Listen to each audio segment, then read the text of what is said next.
Narana's Strange Journey.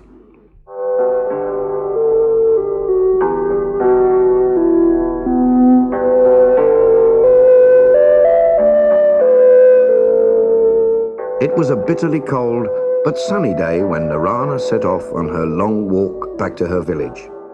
She'd been staying with her sister in the hills, and now she was returning to her husband and children on the coast. With her snowshoes, shaped like tennis rackets, Narana was able to walk easily across the soft snow. But suddenly, the weather changed. The wind grew stronger and stronger, whipping up the snow, and poor Narana could hardly see where she was going. Soon, a blizzard was raging, and the wind was so fierce that it knocked her off her feet. Over and over she rolled, blown by the storm, till she found herself wedged between what seemed to be two great trees. At last, the gale died down, and the skies began to clear. But Narana had no idea where she was. The hills ahead lay in 4 curved ridges, like the fingers of a huge hand. Everywhere there were spiky brown bushes. As night fell, she reached the top of the highest ridge and found a hollow where she could shelter from the wind. Tired and miserable, she curled up and went to sleep. In the morning, Narana walked along the ridge. On one side, the slopes fell away, covered in strange bushes. On the other, the hillside was marked with enormous blue streaks, like underground rivers. She slithered down between them and began climbing the other side. She walked for hours, every now and then hearing gurgling, bubbling noises under her feet. What a strange place this is, she thought. I've never been anywhere like it before. I wonder where I am. Then she came to a great flat plateau, and in the distance she could see a vast black forest that seemed to touch the sky. Narana trudged towards it, but before she could get there, darkness came again, and she found a large wood where she could shelter for the night. Narana woke, tired and very hungry. She ate a handful of snow to quench her thirst, but all her food had been lost in the storm. She had just started out towards the great black forest ahead when she felt the ground throb and move under her feet. Boom, boom, boom, it went in steady beats. It's an earthquake, she thought. The ground will open up and swallow me. Suddenly the air was filled with noise like crackling thunder. Who are you? And what are you doing here, where nobody ever comes? At first, Narana could not speak. She looked all around, but could see no one.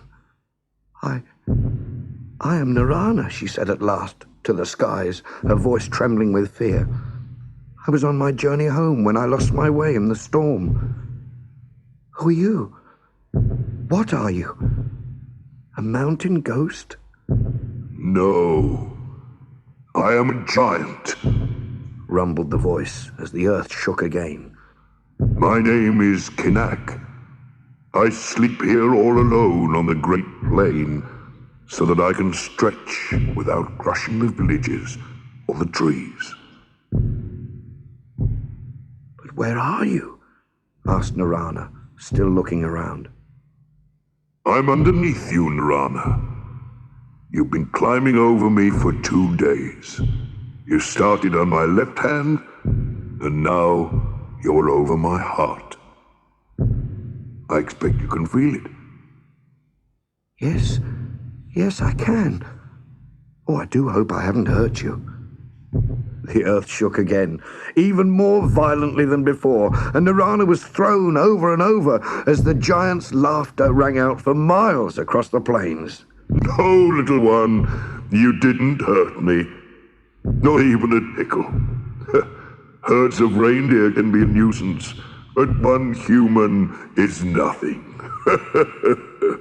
The giant let out a chuckle, and Narana was once again dumped in the snow. I first saw you when you were curled up asleep between my thumb and finger. Then you clambered down my hand, over my wrist, up my arm, and onto my stomach. That's my beard ahead of you. But I can't see you very well now without lifting my head and looking down my nose. Can you climb up onto my face? It took Narana a long time to scale the heights to Kinak's face. With his forest of a beard, she found the best way was to go along the side of his neck and climb up his ear. You'd better go right along to the end of my nose. I don't want to swallow you by mistake. Narana asked the giant if he could whisper, because she found his voice frightening. And when he spoke, she fell over. But she still had to yell, even from his nose. "I'll have to go soon, Kinak," she said. "I'm 2 days late, and my family will be worried to death about me." Well, if you have to. But I shall miss you, Narana. It's very lonely out here sometimes. Oh well. At least I'll be able to have a good stretch and roll over. I've not moved since I first noticed you for fear of crushing you. "Thank you, Kinak. That's very kind," said Narana. "But where am I?" It doesn't really matter. Where do you live? "The village of Tivnu, by the sea." Oh, not far then. I can blow you there. "What do you mean?" asked Narana. Climb onto my bottom lip and sit with your back to me. Narana did as the giant said and sat on his lip, waiting.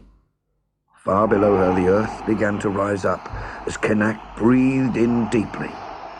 He puffed gently, and she flew off his lip and shot through the air, twisting and rolling and turning like a whirlwind.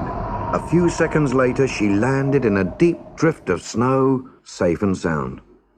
She stood up, brushed the loose snow off her, and there, just a short walk away, was the village of Tivnu. As Narana began to walk joyously towards the houses, she thought she heard the faint sound of rumbling in the distance, like short rolls of thunder. It was almost like the sound of a giant.